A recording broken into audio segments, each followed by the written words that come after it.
Hello everyone, welcome back to our channel. কিছুদিন আগে আমরা সকলে মিলে চলে গিয়েছিলাম মামা বাড়ি। তো মামা বাড়ির কাছেই রয়েছে দুর্গাপুরের এই ইস্কন মন্দিরটা। তো সেখানেই আমরা এখন চলে এসেছি। ইস্কন মন্দিরটার চারপাশটা এত সুন্দর, এত শান্তিপূর্ণ না, খুব ভালো লাগছিল গিয়ে। মূর্তিগুলো এত সুন্দর যে চোখটা একদম জুড়িয়ে যাচ্ছিল। একটুক্ষণ ভক্তি ভরে আমরা আরতি দেখলাম। এখানে এসে দুপুরবেলায় খাওয়া দাওয়া করার জন্য ব্যবস্থা রয়েছে। আপনারা যদি খেতে চান তাহলে এখান থেকে টিকিট কাউন্টার থেকে টিকিট নিয়ে খেতে পারেন। রাধাকৃষ্ণের মূর্তিটা এত সুন্দর ছিল যে চোখ একেবারে জুড়িয়ে যাচ্ছিল।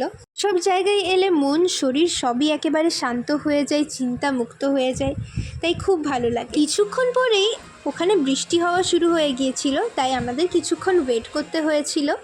পাশের একটা কাউন্টার থেকে আমরা আইসক্রিম খেলাম, তারপরে বাড়ি ফিরে গেলাম। তো আজকের ব্লগটা এই পর্যন্তই, দেখা হচ্ছে নেক্সট ব্লগে। চলো বাই।